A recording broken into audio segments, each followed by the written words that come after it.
Entonces, en el capítulo 2, vemos los detalles de esta ofrenda posterior sobre la base del holocausto, posterior al holocausto. Es decir, nos va a mostrar cómo Dios se agrada en una vida ya redimida. ¿Qué es lo que Dios espera en una vida ya consagrada? ¿Qué es lo que Dios quiere en una vida ya santificada? Dice el versículo 1, cuando alguna persona ofreciere oblación a Jehová, oblación ya vimos que se refiere a una ofrenda de vegetales, no de animales, una ofrenda de grano, una ofrenda de trigo, una ofrenda, ¿verdad?, que no es un animal, a eso se refiere la palabra oblación. Luego añade, su ofrenda será, es una ofrenda, es algo que quiere ofrecer esta persona, y nota que dice cualquier persona, dice alguna persona. No está cerrado el acceso a Dios cuando el corazón es humilde, al corazón contrito y humillado. No despreciarás tú, oh Dios, dice la Escritura. Sin embargo, Dios resiste al soberbio, pero da gracia al humilde. Cuando nuestro corazón se ensoberbece y procuramos nuestro propio gozo y nuestra propia felicidad y egoístamente en el orgullo propio del ser humano buscamos nuestra propia complacencia y nos olvidamos del Señor, la Biblia dice que Dios resiste al soberbio. Aquel que se planta soberbiamente, ¿verdad?, en su egoísmo, en su orgullo. Y a ese Dios lo resiste. No quiere Dios tener contacto con aquella persona. Lo aparta, lo separa. Hay muchas personas que viven sus vidas separadas de Dios, lejos del Señor. Pero no es tanto porque ellos están lejos, sino que por sus vidas están menospreciando a Dios. Y Dios les mantiene lejos. Sin embargo, Dios da oportunidad a todo aquel que con corazón humilde y genuino se acerca a Él. Pues dice la Escritura que Dios resiste al soberbio, pero da gracia al humilde. La gracia, que implica un regalo, un don no merecido, también implica que aquel que se acerca en busca de esa gracia reconozca su incapacidad y reconozca humildemente, ¿verdad?, su indignidad, su imposibilidad de acercarse a Dios a menos que Dios así lo permita. Y aquí vemos que Dios da la oportunidad que nos acerquemos a Él, que le busquemos, que le honremos. Ya habiendo sido salvos, ya habiendo sido santificados por la sangre de Cristo, Dios ahora quiere y espera que cada uno de nosotros le ofrezcamos a Él nuestra vida. No solo algo, sino nuestro corazón. Dice, si alguna persona ofreciere oblación a Jehová, su ofrenda será flor de harina, sobre la cual echará aceite y pondrá sobre ella incienso. Ya hablamos que la flor de harina se refiere básicamente a lo que nosotros conocemos hoy en día como harina, la harina fina. La harina que viene del trigo y que debía ser molida una y otra vez para lograr, ¿verdad?, ese elemento blanco, fino, que conocemos como la harina, de la cual se hace el pan. Bueno, esto requería mucho trabajo, pero específicamente un trabajo muy especial que era moler el trigo. Moler ese elemento que Dios mismo nos dio para nuestro sustento, al punto que de tanto ser molido y machacado, quede este polvo, ¿verdad?, para después poder ser procesado y trabajado. Y esto apunta específicamente a lo que también Cristo hizo por nosotros. Recuerda, hemos aprendido que Cristo es nuestro sacrificio perfecto, pero que nosotros también podemos presentarnos al Señor en sacrificio vivo. En Isaías 53, por ejemplo, vemos cómo el Señor ilustra el sacrificio de nuestro Señor Jesucristo de una manera muy gráfica, como lo hace acá en Levítico. Y habla, ¿verdad?, cómo nuestro Señor Jesucristo fue entregado por nosotros en nuestro lugar. Y al igual que estos granos de trigo que debían ser molidos para poder hacer esta harina, ¿verdad?, esta flor de harina, así el Señor fue molido por nuestros pecados. Dice Isaías 53, del 1 en adelante, ¿quién ha creído nuestro anuncio? ¿Y sobre quién se ha manifestado el brazo de Jehová? Subirá cual renuevo delante de él y como raíz de tierra seca. No hay parecer en él ni hermosura, le veremos mas sin atractivo para que le deseemos. Despreciado y desechado entre los hombres, varón de dolores, experimentado en quebranto, y como que escondimos de él el rostro, fue menospreciado y no lo estimamos. Ciertamente llevó él nuestras enfermedades y sufrió nuestros dolores. Y nosotros, ¿qué dice? Le tuvimos por azotado, por herido de Dios y abatido. El Señor Jesucristo, allá en la cruz del Calvario, y por un juicio injusto, puso su vida en nuestro lugar, tomando nuestro lugar. Y miren lo que dice el versículo 5. Mas Él herido fue por nuestras rebeliones. Y luego añade, molido por nuestros pecados. Esto fue lo que Cristo sufrió en la cruz a favor nuestro. Pues más adelante añade, el castigo de nuestra paz fue sobre Él y por su llaga fuimos nosotros curados. Todos nosotros nos descarriamos como ovejas, cada cual se apartó por su camino, mas Jehová cargó en Él el pecado de todos nosotros. Cristo tomó sobre sí nuestros pecados y al ser clavado en la cruz del Calvario, al haber sufrido en nuestro lugar, Él fue el Cordero perfecto que expió y quitó el pecado del mundo. Pero esto solo se concreta y se hace efectivo cuando nuestra vida se somete a Él en humildad y por fe clama por la salvación de su alma. La palabra del Señor es muy clara al respecto. Todo aquel que invocar el nombre del Señor será salvo. Cristo dijo, yo soy el camino. No hay muchos caminos para llegar a Dios. Yo soy la vida, dijo Cristo. En Juan 14, ¿verdad? 6, yo soy el camino, yo soy la vida, yo soy la verdad y la vida. Nadie viene al Padre, sino por mí. Porque Él se ofreció a nosotros como ese pan que se ofrecía en oblación, en ofrenda a Dios por un compuesto de harina, ¿verdad?, de aceite y de incienso, que lo vamos a ver más adelante, es el pan de vida que nos vino a dar vida a nosotros. En Juan capítulo 6, versículo 35, el Señor así lo declara. Si no alcanzas a llegar a esta lectura, pon atención solamente. En Juan 6, 35, el Señor dice, Jesús les dijo, yo soy el pan de vida. El que a mí viene nunca tendrá hambre, y el que en mí cree no tendrá sed jamás. Jesucristo es ese pan de vida, esa ofrenda perfecta que nos da a nosotros no solo el alimento, sino que la vida eterna en el Señor Jesucristo. Porque de tal manera amó Dios al mundo, que dio a su Hijo unigénito, para que todo aquel que en Él cree no se pierda, no muera, mas tenga vida, y dice allí, vida eterna. Y es interesante cómo debía ser hecha esta ofrenda. Dice en el versículo 1, estamos en Levítico capítulo 2, versículo 1, no pierdas tu texto ahí. Dice, su ofrenda será flor de harina sobre la cual echará aceite y pondrá sobre ella incienso. Aceite e incienso. Elementos muy importantes en la antigüedad y que también prefiguran e ilustran aspectos también muy relevantes en relación a Dios y al Señor Jesucristo. Específicamente, el aceite es tipo o símbolo en la Escritura del Espíritu Santo. El Espíritu Santo por el cual no solo los reyes, los sacerdotes y los profetas eran ungidos, sino el Espíritu Santo con el cual Cristo fue ungido para su ministerio y en el cual nosotros somos sellados para vida eterna, como dice el libro de los Efesios. El Espíritu Santo es aquel que no solo nos da vida y nos permite nacer de nuevo. El nuevo nacimiento es un nacimiento espiritual, en la obra del Espíritu Santo de regenerar un alma muerta y darle vida, tal como lo hizo en la creación, cuando el Espíritu de Dios se movía sobre la faz de las aguas. Y luego Dios va a crear, ¿no es cierto?, a los animales y a los seres vivos. Así el Espíritu es el que nos da vida.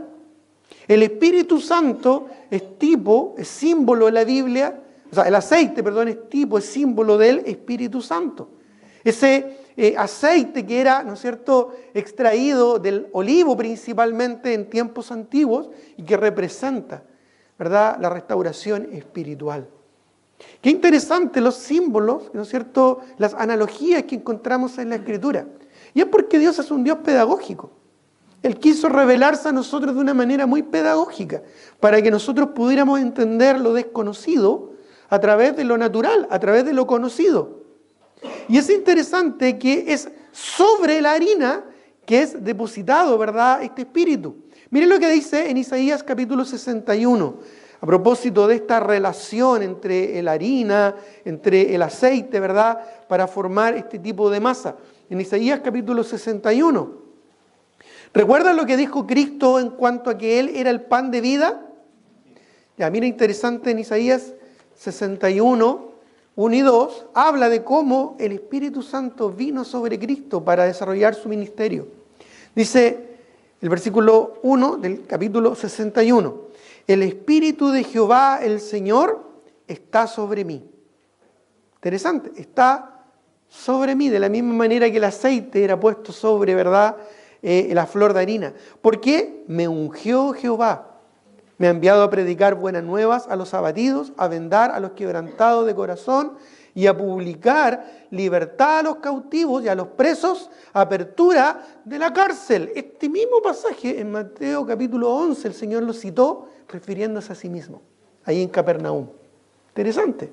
Esta misma porción de la Escritura lo aplicó a sí mismo. Dice el versículo 2, a proclamar el año de la buena voluntad de Jehová, el día de la venganza del Dios nuestro, a consolar a todos los enlutados. El Señor Jesucristo vino a este mundo a traer paz, la paz del Señor. A propósito, después de esta ofrenda, justamente viene la otra ofrenda a continuación, que es la ofrenda de paz. Porque solo es a través de Cristo que encontramos la paz. Recuerda que Él dijo, mi paz os dejo, mi paz os doy. Yo no soy como el mundo la da, no la doy como el mundo la da. No se turbe vuestro corazón ni tenga miedo. Cristo, ¿verdad?, encarnó en sí mismo esta figura del aceite sobre la flor de harina. Él siendo el pan de vida. Incluso sabemos específicamente cuándo ocurrió y cuándo se cumplió esta profecía de Isaías 61. ¿Sabes cuándo fue? ¿Recuerdas? En su bautismo. Cuando Él fue bautizado y se levantó de las aguas, un bautismo por inmersión, ¿y quién vino sobre Él?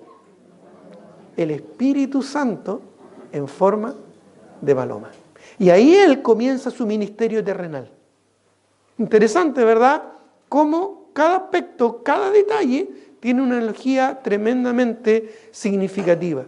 De hecho, es interesante también, porque si volvemos a nuestro texto ya en Levítico capítulo 2, como dije, no pierdas tu texto, pero en el capítulo 4 ya hay otra forma que se podía dar esta ofrenda, pero en esta otra forma en que era entregada, ya no era sobre la harina, sino era amasada con aceite.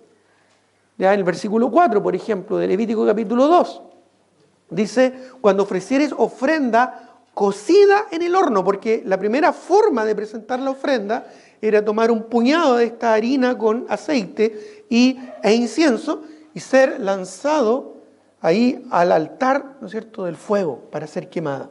Pero ahora hay otro tipo de ofrenda similar, ¿no es cierto?, análoga a esta ofrenda que podía ser ofrecida al Señor, pero cocida. Y cuando era ya cocida, tenía que ser amasada con aceite, ¿verdad? Cuando ofrecieres ofrenda cocida en horno, y a propósito, estas ofrendas podían ser cocidas en horno, en sartén o en una olla, en una cazuela, como más adelante va a decir acá.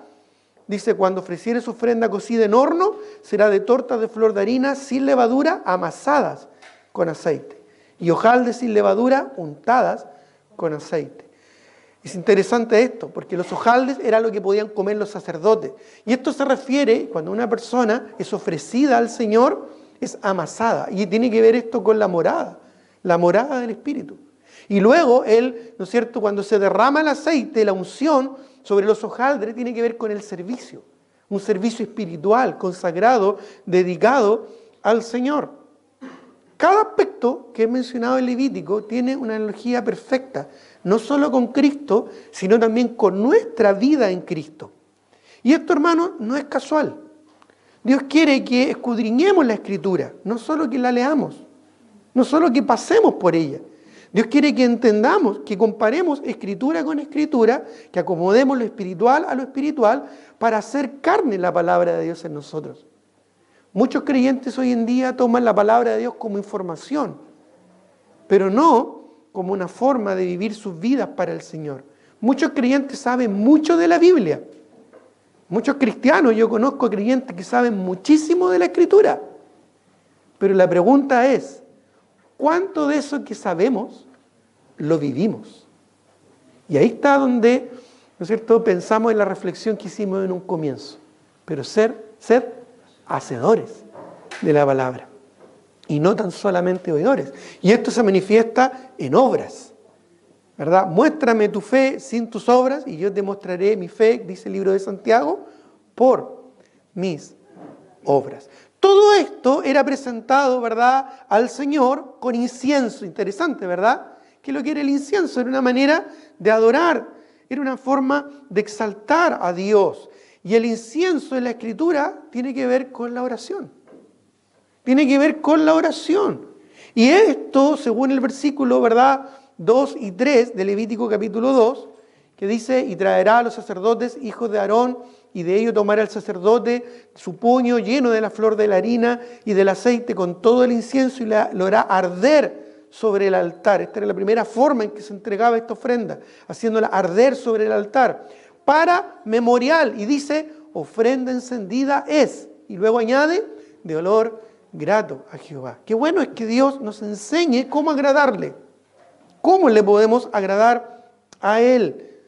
Dios no nos deja a nosotros esa iniciativa. No sé si alguna vez has escuchado, ¿verdad?, el concepto de que, no, yo creo en Dios a mi manera. ¿Alguna vez lo has escuchado? ¿Sí? Bueno, eso es totalmente opuesto a lo que enseña la Escritura. Ya el hecho de que sea a mi manera ya es algo que Dios aborrece. Porque o es a la manera de Él, o simplemente es algo que a Dios no le agrada. No podemos buscar a Dios a nuestra manera, porque nuestra manera está corrompida por algo muy sucio, que es el pecado. Es el pecado. ¿Te acuerdas que hablábamos también el domingo pasado de cómo podemos ofrecerle al Señor con la mejor intención algo, pero con manos sucias y contaminadas?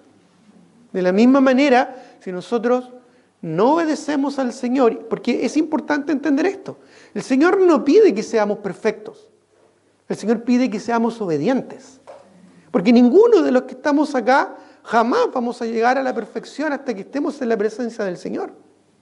Sin embargo, Dios nos pide obediencia.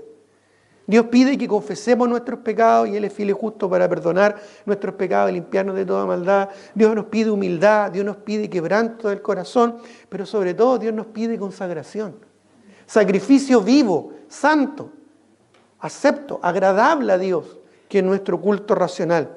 Y así era presentada esta mezcla de harina, de aceite, de incienso. Mire lo que dice Apocalipsis 5:8. Si no alcanza a llegar ahí, por favor, mantén tu texto en Levítico, pero en Apocalipsis capítulo 5, voy a leer yo versículo 8, dice, y cuando hubo tomado el libro los 4 seres vivientes y los 24 ancianos, que a propósito de ellos representan a la iglesia, se postraron delante del Cordero, todos tenían arpas y copas de oro llenas de incienso. Y dice claramente que son las oraciones de los santos. La misma escritura se interpreta a sí mismo. Lo mismo dice en el capítulo 8, versículo 3 y 4 de Apocalipsis.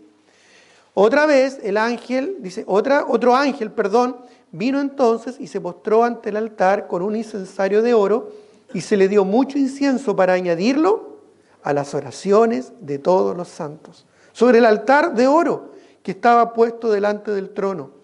Y de la mano del ángel subió a la presencia de Dios el humo del incienso con, mira, interesante, las oraciones de los santos. Interesante, ¿verdad? Cómo nosotros podemos acercarnos al Señor, ¿no es cierto? Y podemos acercarnos al Señor de una manera honesta, humilde, quebrantada. y de esa manera ofrecer sacrificios al Señor. ¿Ya? Dice el versículo 2 de nuestro texto allá en Levítico capítulo 2, versículo 2, que el sacerdote, cuando era presentada esta mezcla de harina, de incienso, de aceite, tomará, ¿no es cierto?, con su puño lleno. Versículo 2 de Levítico capítulo 2. Y la traerá a los sacerdotes, dice, hijos de Aarón, y de ello tomará el sacerdote su puño lleno de la flor de harina y del aceite con todo el incienso y lo hará arder sobre el altar. Dios no te quita todo. Esa es la misericordia del Señor. Podría hacerlo si Él es dueño de todo, ¿no? Podemos pensar que tenemos un gran futuro por delante, una gran proyección de vida, pero una salud, una enfermedad, un problema de salud, una enfermedad, un accidente, eso puede inmediatamente cambiarnos todo el esquema. Dios no te quita todo, pero espera que le rindamos todo al Señor. Él espera realmente ser el primero en nuestra vida.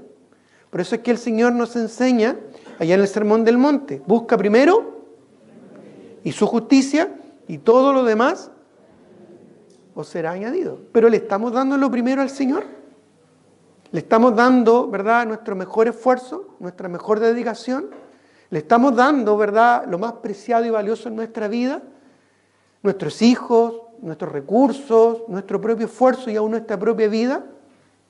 ¿O es más importante para nosotros nuestro gozo o el gozo de nuestra familia que el gozo del Señor? Dios no te va a quitar todo porque Dios es bueno.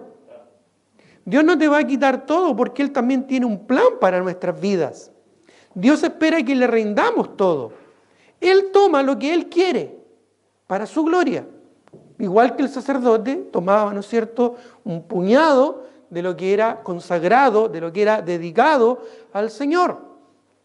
Pero Dios espera que sea nuestro corazón el que esté rendido. ¿Te acuerdas de la ofrenda de los de Macedonia? Que se dieron primeramente al Señor y luego a nosotros. Entonces eso debería hacernos pensar, ¿qué le estamos dando al Señor?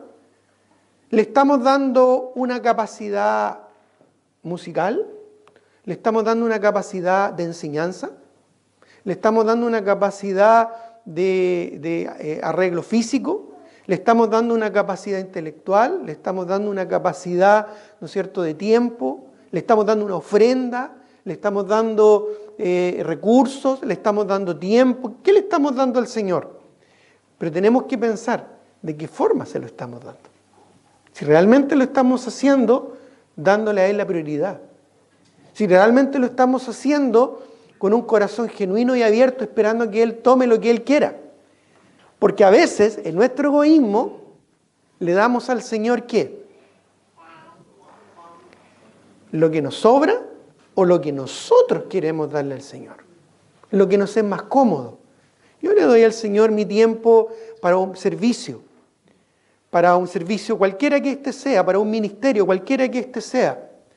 Pero realmente, ¿por qué lo hago? Porque me siento pleno, porque me siento satisfecho en poder ser parte de algo, poder ser reconocido o simplemente poder sentirme útil en la obra del Señor, poniendo el énfasis de la gratificación en mí. Eso es algo egoísta. Si yo le estoy dando un servicio al Señor solo por cumplir, solo esto, pero nada más, porque ya más de eso es exagerado. Solo esto, ¿verdad? Y nada más, porque ya más de ello es fanático. ¿Realmente entendemos cuando queremos servir al Señor? Cuando queremos honrarle, que Él espera no lo que hacemos, sino nuestro corazón. Dios puede hacer un pastor, un predicador, un discipulador, un maestro, un músico, un ministro. Dios lo puede levantar de una rama seca y hacer algo mucho mejor, porque Él es Dios. En realidad, Dios no necesita que nosotros le demos algo a Él. No le damos al Señor nuestro tiempo. Por ejemplo, tú vienes a la iglesia aquí, no porque el Señor lo necesite. Nosotros estamos acá para la gloria de Dios. Es más, nosotros lo necesitamos. No es que Él lo necesite, pero Él nos da la posibilidad a nosotros, en su amor, de estar en paz con Él. de honrarlo, de glorificarlo. Y la palabra del Señor es muy precisa en mostrarnos cómo Dios se agrada. El énfasis de todos los detalles que vemos en Levítico no está en el cumplimiento exacto de cada detalle, sino en la obediencia que ellos tenían que hacer, en la forma en la que ellos tenían que hacer este tipo de ritos. Dios, como dije, no nos quita todo, no quiere quitarnos todo, Él espera que le rindamos todo y Él toma lo que Él quiere. Y de verdad, hermanos, sinceramente, con un corazón muy abierto, a veces el Señor toma por la fuerza lo que nosotros no estamos dispuestos a darle con amor. Y el Señor lo hace para mostrarnos que Él es Dios. Y esto tiene que ver con el temor del Señor. Seamos temerosos del Señor. Dios es bueno, Dios es benigno con cada uno de nosotros. Él nos quiere, además de todo esto, Él nos quiere bendecir. Pero esa bendición es sobre la base, principalmente, de un corazón consagrado. Si estamos sirviendo al Señor en cualquier área, si estamos ministrando, si queremos servir al Señor en cualquier forma, tenemos que pensar en primero consagrar nuestra vida al Señor. Dios no está interesado en lo que hacemos. Recuerda, Él lo puede hacer de muchas formas y con cualquier persona. Dios está interesado en lo que somos. ¿Y qué es lo que Dios espera que seamos? Sacrificios vivos. Y eso implica, ¿verdad?, una ofrenda completa y genuina. Bueno, es interesante también, algo que es muy impresionante, ya en el versículo 3, dice, añade, y lo que resta de la ofrenda será de Aarón y de sus hijos, es cosa santísima de las ofrendas que se queman para Jehová, ¿no es cierto? Y luego añade, cuando ofrecieres ofrenda cocida, como ya mencioné, también habían otras maneras de hacer esto, cocida en el horno, será de tortas de flor de harina sin levadura, amasadas con aceite, y hojaldres sin levadura, untadas con aceite. Más si la ofrecierais, dice ofrenda de sartén, será flor de harina sin levadura, siempre es sin levadura, con incienso, y aquí amasada con aceite, la cual partirás en piezas y echarás sobre ella aceite, es ofrenda. Y otra manera, dice el versículo 7, si ofrecierais ofrenda cocida en cazuela ahí no es el alimento que nosotros conocemos, ¿verdad? Tan rico. Básicamente se refiere ahí a la olla en la que era cocinado esto, ¿verdad? Será también lo mismo, de flor de harina, con aceite, y traerás a Jehová la ofrenda que será de estas cosas, y la presentarás al sacerdote, el cual la llevará al altar. Y tomará el sacerdote de aquella ofrenda lo que sea, y esta es la parte que quiero destacar en este instante, para su memorial. Lo hará arder sobre el altar ofrenda encendida de olor grato a Jehová. Recuerda que para cada capacidad económica que hubiera en el pueblo, habían diferentes formas de ofrecer la ofrenda. Algunas eran más costosas, otras más económicas. Dios siempre considera, ¿no es cierto?, no tanto la cantidad, sino la calidad con lo que nosotros le ofrecemos al Señor. ¿Ya? Dios espera que le honremos no con mucho, sino con todo lo que tenemos.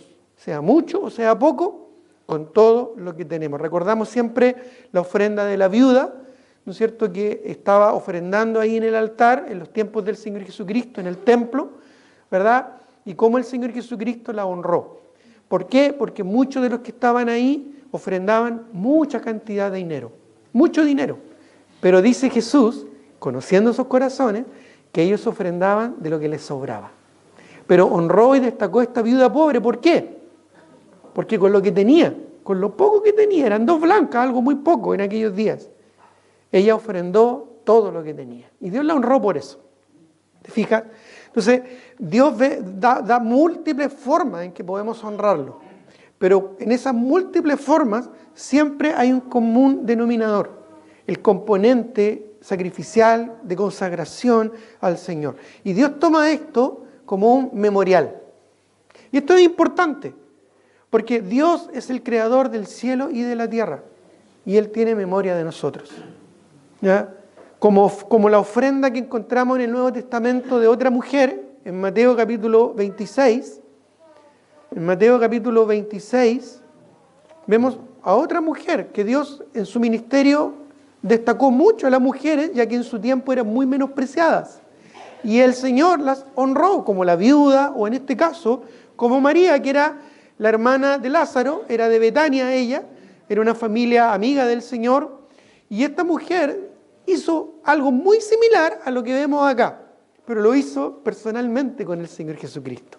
En Mateo 26 vemos esta historia, versículo 6 en adelante. Dice, si puedes, sígueme en la lectura, si no, pon atención.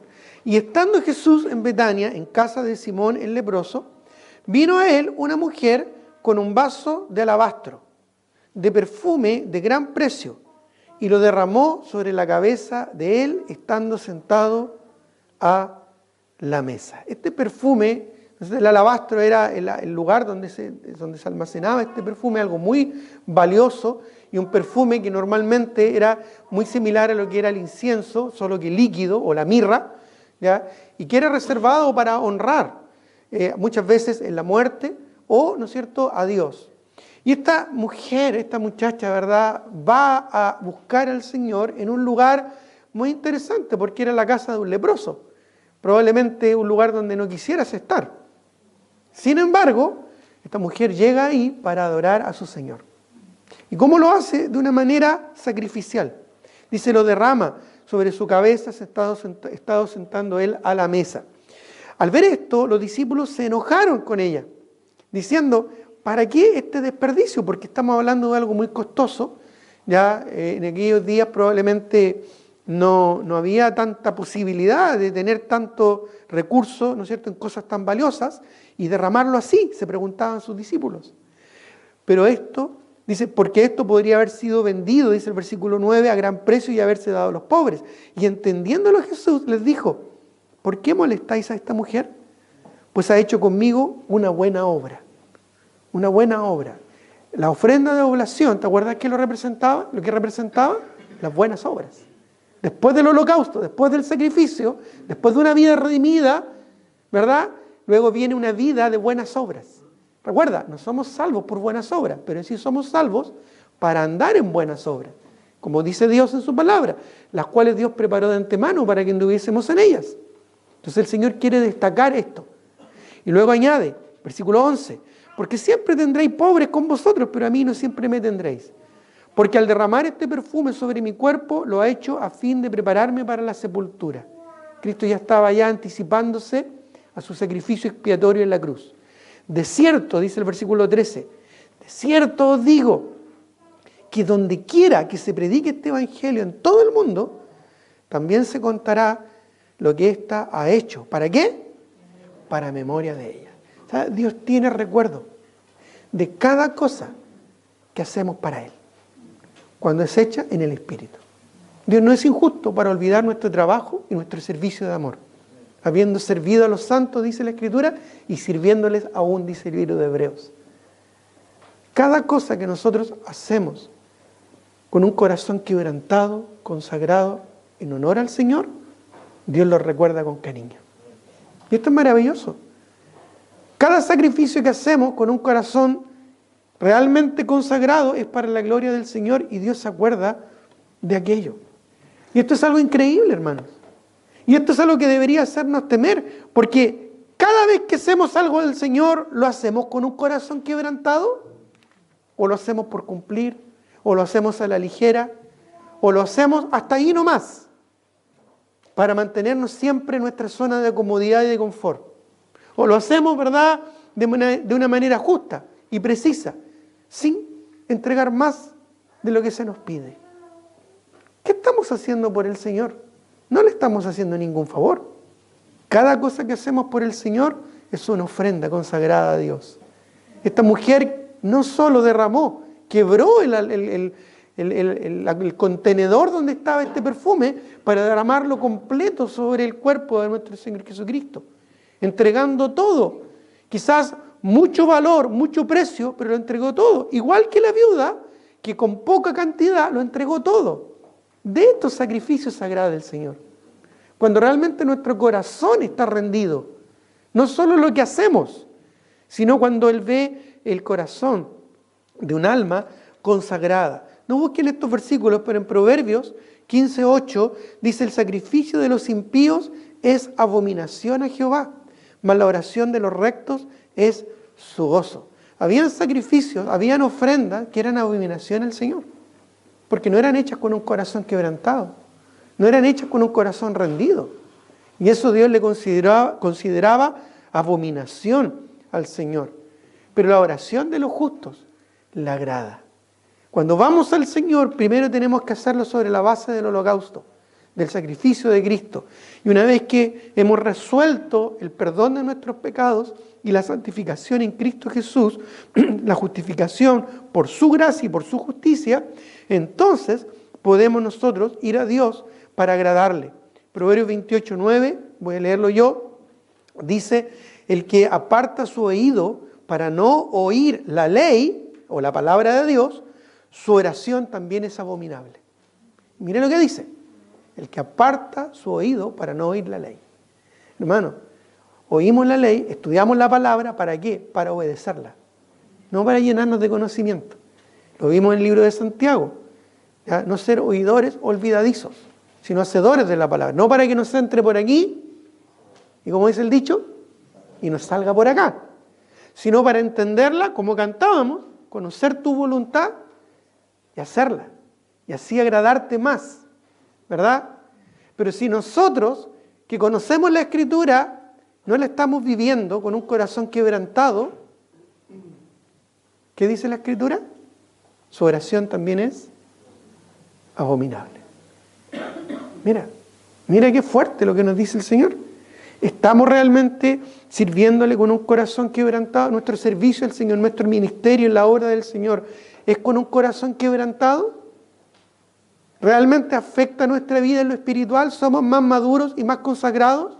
Incluso una advertencia que el Señor le da a la iglesia del Señor cuando le dice: no os hagáis muchos predicadores entre vosotros, sabiendo que recibiréis más condenación.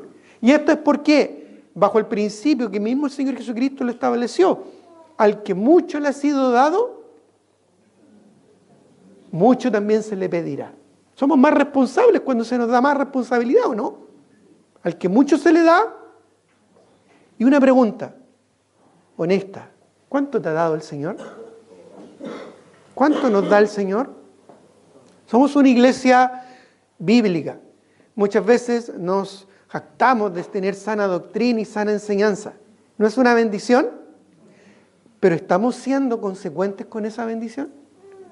El Señor nos ha dado la palabra del Señor y nos da la posibilidad de esto mismo, de escudriñarla, de extraer la verdad, de sacarle el jugo a la palabra del Señor, de comparar la Escritura con Escritura y aplicarla de verdad para entenderla y aplicarla. Pero ¿estamos siendo consecuentes con toda esa bendición que el Señor nos da? ¿Estamos realmente siendo conscientes de todo lo que Dios nos da y en gratitud le estamos rindiendo nuestra vida al Señor? Tu conocimiento bíblico, tu experiencia en la vida cristiana, todo lo que Dios te ha dado hasta acá, ¿es consecuente con lo que tú le estás dando al Señor? Yo me hago esa pregunta. Y de verdad, con un corazón muy quebrantado y muy humilde, tengo que reconocer que no siempre. No siempre le doy a Dios todo lo que merece en cuanto a lo que Él ha sido conmigo. Y esa reflexión cada uno de nosotros tiene que hacerla. No podemos andar por la vida cristiana queriendo honrar a Dios si no estamos viviendo vidas consagradas para Él. No podemos pretender servir al Señor, aún incluso con lo mejor que tenemos y con la mejor capacidad que tengamos, si nuestro corazón no está rendido a Dios. No podemos ser tan hipócritas como lo fueron los fariseos en los tiempos de Cristo. Ellos sabían más de la Escritura que lo que tú sabes. Y que lo que yo quizás algún día voy a lograr. Pero su corazón estaba lejos del Señor. Porque ellos no rindieron su corazón en obediencia a Dios. No podemos ser tan ingratos en ese aspecto. Lo primero es la consagración, el holocausto.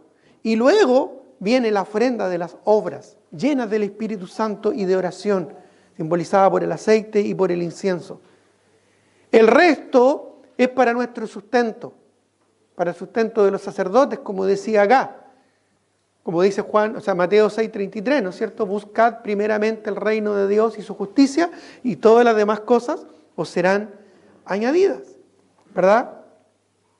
Ahora, es interesante también considerar ciertos elementos que son mostrados acá. Por ejemplo,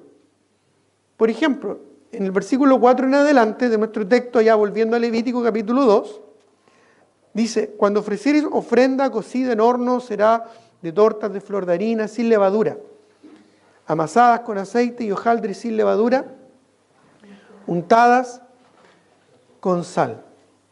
Y mira lo que dice el versículo 10: y lo que resta de la ofrenda será de Aarón y de sus hijos, es cosa santísima, de las ofrendas que se queman para Jehová. Como ya dije, primero buscamos el reino de Dios y Dios se ocupa de lo demás. Dios se ocupaba de los sacerdotes, pero lo primero era del Señor. Pero mire lo que dice el versículo 11: ninguna ofrenda que ofreciereis a Jehová será con levadura, porque de ninguna cosa leudada ni de ninguna miel, interesante, se ha de quemar ofrenda para Jehová. Interesante. De harina cocida, podía ser en horno, en sartén o en cazuela, ¿no es cierto? O en la primera ofrenda que era simplemente quemada sobre el altar. ¿Ya? Y estas ofrendas debían ser sin levadura y sin miel. Y además, miren lo que dice el versículo 12 en adelante: como ofrenda de primicias, vamos a hablar de eso, de las primicias, las ofreceréis a Jehová, mas no subirán sobre el altar en olor grato, y sazonarás con sal toda ofrenda que presentes, y no harás que falte jamás de tu ofrenda la sal del pacto de tu Dios. En toda ofrenda ofrecerás sal. ¿Por qué? Se evita la levadura, se evita la miel, pero sí debía ser añadida la sal. Bueno, es importante entender que esto debía ser presentado al Señor. El fruto de nuestras obras siempre se va a probar con fuego. El fuego representa en la Biblia la aflicción. Y nos guste o no, tú y yo, como hijos del Señor, estamos puestos para la aflicción. No es algo extraño. No os sorprendáis del fuego de prueba que os ha sobrevenido sobre vosotros, como si alguna cosa extraña os aconteciese, dice la Escritura. Mire lo que dice 1 Tesalonicenses capítulo 3, versículo 3. 1 Tesalonicenses capítulo 3, el versículo 3, por favor.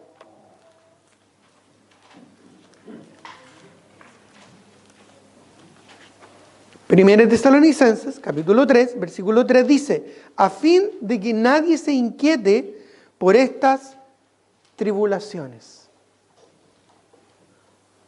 Las tribulaciones, los problemas y las aflicciones en la vida cristiana son parte de nuestro perfeccionamiento y parte de nuestra purificación y parte de cómo Dios nos prueba con fuego. Y prueba nuestra fe que, como dice el apóstol Pedro, es mucho más preciosa que el oro. Oro que se prueba con fuego, para que así nuestra fe, nuestras obras, sean santas al Señor. Dice el versículo 3, porque vosotros mismos sabéis que para esto estamos puestos. ¿Para qué? ¿Qué es lo que está diciendo ahí en su contexto? Para las tribulaciones, para las pruebas. Una vida cristiana sacrificial es una vida normal para un creyente. Tú pues sufre penalidades como buen soldado de Jesucristo. Cualquiera pues que quiera vivir piadosamente en Cristo Jesús padecerá persecución. Y esto es porque vivimos contra la corriente. Un mundo que va rumbo a la condenación.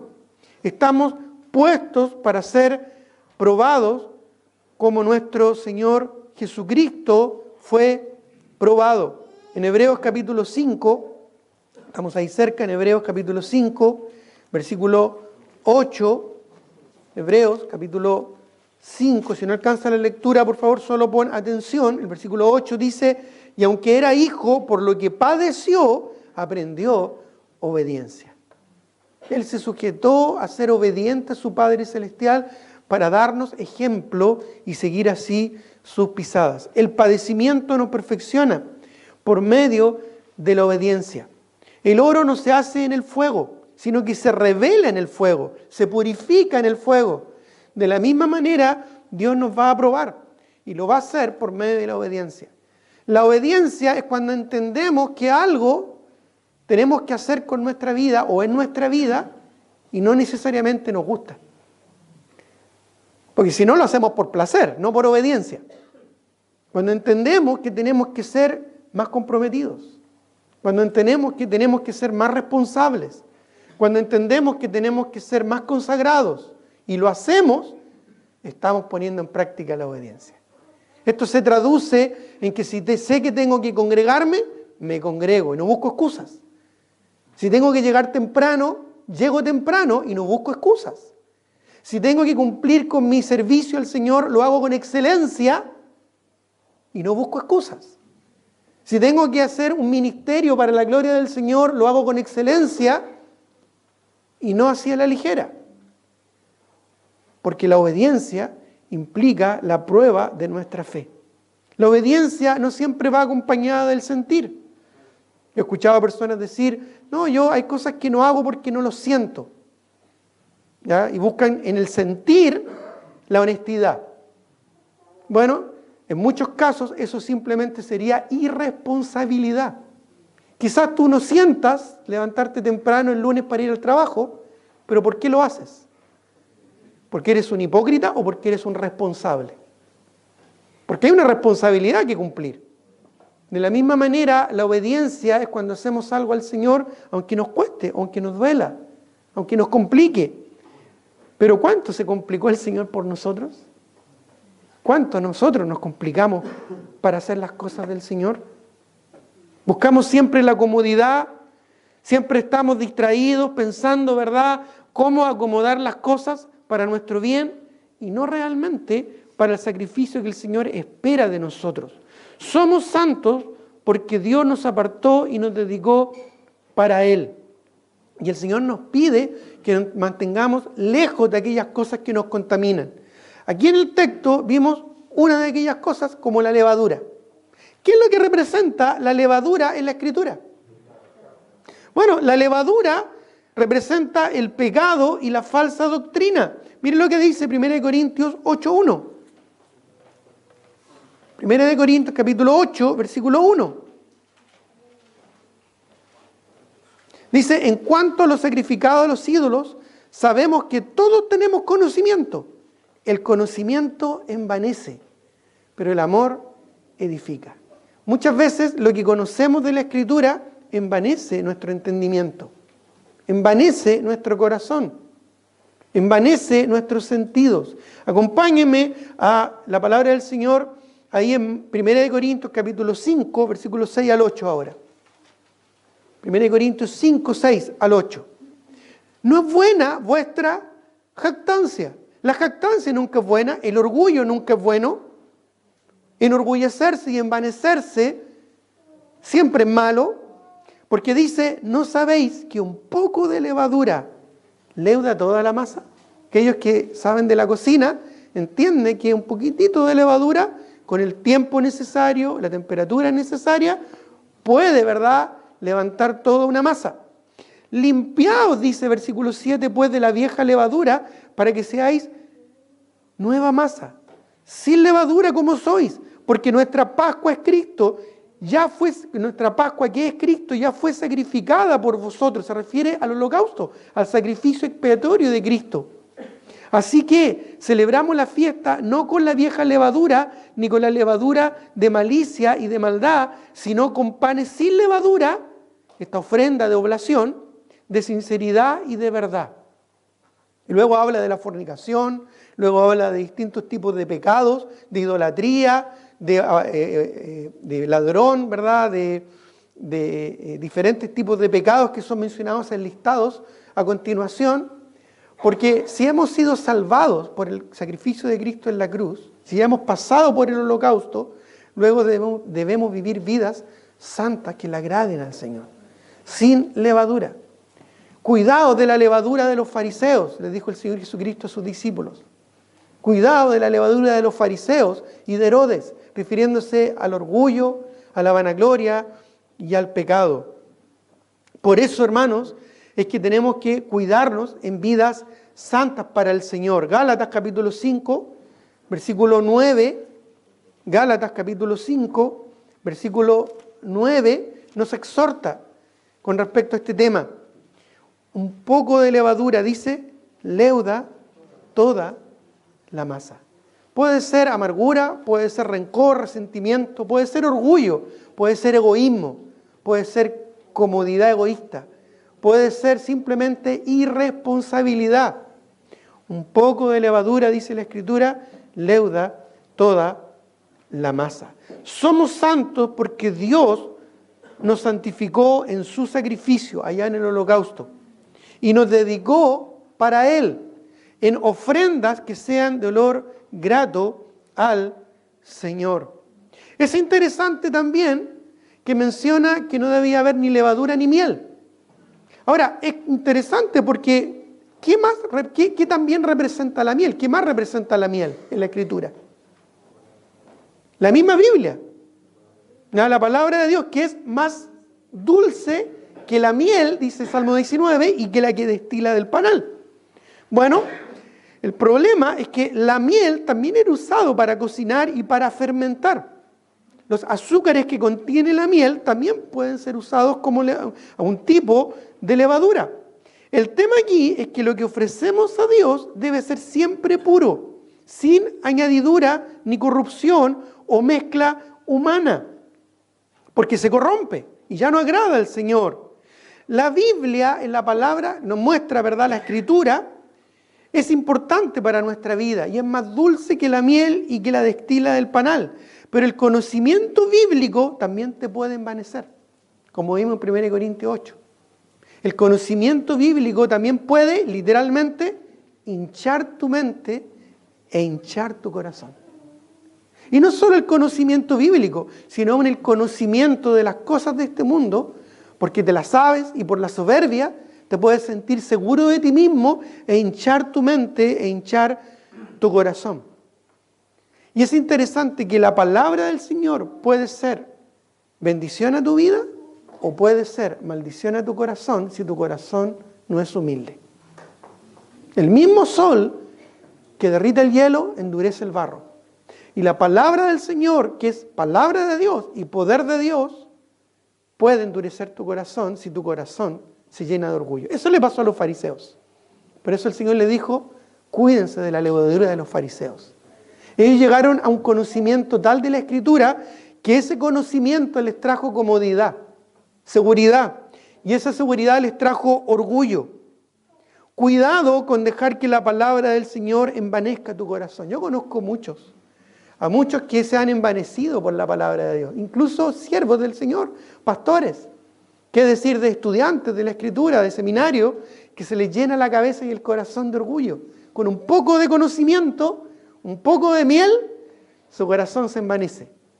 El problema aquí no está en la miel, el problema no está en la levadura, sino en el efecto que eso produce en nuestro corazón. Y eso es lo que quiere ilustrar el Señor. Pero además, la miel no se debía quemar. Y esto también es importante, porque según el mismo Salmo 19, busquémoslo, que habla de que la palabra de Dios es como la miel y que la que destila del panal, también dice algo y añade algo muy interesante, porque la palabra de Dios es perfecta, no se contradice. Y es otra razón de por qué no debía ser ofrecido este sacrificio con miel. Salmo 19, versículo 7, ¿no es cierto? En adelante, dice, la ley de Jehová es perfecta, que convierte el alma, el testimonio de Jehová es fiel, que hace sabio al sencillo, los mandamientos de Jehová son rectos, que alegran el corazón, el precepto de Jehová es puro, que alumbra los ojos. ¿Y por qué es puro? Veamos más adelante. El temor de Jehová es limpio y que permanece para siempre, los juicios de Jehová son verdad, todos justos, deseables son más que el oro y más que mucho oro afinado, y dulces más que la miel. ¿Y qué dice? Y que la que destila del panal. Y acompáñame al Salmo 12, versículo 6 ahora. Salmo 12, versículo 6. Salmo 12, versículo 6. Las palabras de Jehová son limpias, como plata refinada en horno de tierra. Y mire lo que dice. Purificada 7 veces. La miel no debía ser quemada porque ya estaba purificada. De hecho, se utiliza muchas veces la miel, incluso en la antigüedad, se usaba para cauterizar heridas, para limpiar heridas. Así Dios creó la miel. Y por eso le ilustra con la palabra del Señor. Y esto tiene que ver con que la palabra de Dios no debemos cuestionarla. Porque es verdad y porque es pura. Ya fue quemada. Por eso es que el Señor prohibía que fuese la miel, que es tipo de la palabra del Señor, nuevamente quemada.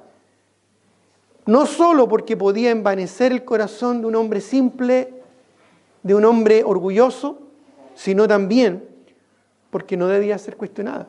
Ya estaba purificada ¿cuántas veces? 7 veces. No necesita ser purificada más que eso. Y es por esa razón que debía ser añadida, no debía ser añadida miel. Y finalmente, sí había que añadir algo. Interesante, también me llama mucho la atención. ¿Qué es lo que había que añadir? Sal. ¿Por qué la sal? Bueno, esto incluso hasta el día de hoy es común en la cultura árabe, la sal. Hay pactos de sal. Y en la misma escritura, según el versículo 13, se habla de un pacto de sal. Dice el versículo 13 de nuestro texto de Levítico 2, y sazonarás con sal toda ofrenda que presentes, y no harás que falte jamás de tu ofrenda la sal del pacto de tu Dios. En toda ofrenda tuya ofrecerás sal. Y toma nota de lo que dice ahí, la sal del pacto de tu Dios. Esto también está en Números 18, 19. Números 18, 19. Voy a leerlo yo, Números capítulo 18, el versículo 19, que dice: y todas las ofrendas elevadas de las cosas santas que los hijos de Israel ofrecieren a Jehová, las he dado para ti y para tus hijos y para tus hijas contigo, por estatuto perpetuo. Y mire lo que añade, pacto de sal, perpetuo, es delante de Jehová para ti y para tu descendencia. No lo busquen, lo pueden anotar si quieren en 2 de Crónicas 13:5. 2 de Crónicas 13:5 también se habla de este pacto de sal. La sal es tipo de la pureza, de la veracidad, y es un agente preservante. Por eso es que también se asocia con la palabra del Señor. Sí quiero que me acompañen a Colosenses 4:6 en el Nuevo Testamento. Colosenses capítulo 4, versículo 6. Colosenses capítulo 4, versículo 6. Dice aquí la palabra del Señor, Colosenses 4, 6. Sea vuestra palabra siempre con gracia, y mira lo que dice, sazonada con sal, para que sepáis cómo responder a cada uno. Marcos 9, no lo busquen, el versículo 50 también dice que somos la sal de la tierra. Somos un elemento preservante. Nuestro hablar debe ser un elemento preservante, conciliador, no contencioso, ni tampoco contaminador. Nuestra palabra debe ser tal que lleve a las personas al conocimiento de Dios y al conocimiento del Evangelio de Jesucristo. Sazonado con sal, dice. La palabra de un creyente debe ser una ofrenda al Señor, para edificación, como dice Efesios capítulo 4. Quítense de vosotros toda amargura, enojo, ira, gritería y maledicencia. Antes bien ser benignos unos con otros, misericordiosos, perdonando unos a otros, como Dios también os perdonó a vosotros en Cristo Jesús. Lo que hablamos y cómo lo hablamos siempre en la vida de un creyente debe ser para la gloria de Dios. Por eso es que en Josué 1:8 dice, nunca se apartará de tu boca este libro de la ley. ¿Es tu hablar bíblico? No olvides que de la abundancia del corazón, si tu corazón está lleno de la palabra del Señor, tu hablar en forma natural va a ser dulce como la miel y preservante como la sal. Toda ofrenda debía ser sazonada con sal. Todo hablar del creyente debe ser bíblico. La sal preserva, así como la palabra de Dios, el cielo y la tierra, pero mis palabras, dijo Cristo, no pasarán. No améis al mundo ni las cosas que están en el mundo, porque si uno ama al mundo, el amor del Padre no está en él. Entonces, si en el mundo pasa y sus deseos, el mundo pasa y sus deseos, pero el que hace la voluntad de Dios permanece para siempre. La sal limpia y sana. De la misma manera, cuando nosotros vivimos vidas santas para el Señor, preservamos nuestro entorno y nuestra vida en un corazón limpio que agrada al Señor en ofrenda de olor grato a Jehová. Pero nuevamente, ¿cuánto estamos viviendo de la palabra del Señor? No es solo saberlo, es vivirlo. No es cuánto sabes de la Biblia, es cuánto la Biblia ha quebrantado tu corazón y cuán consagrado estás a vivirla. Tengamos un momento de oración.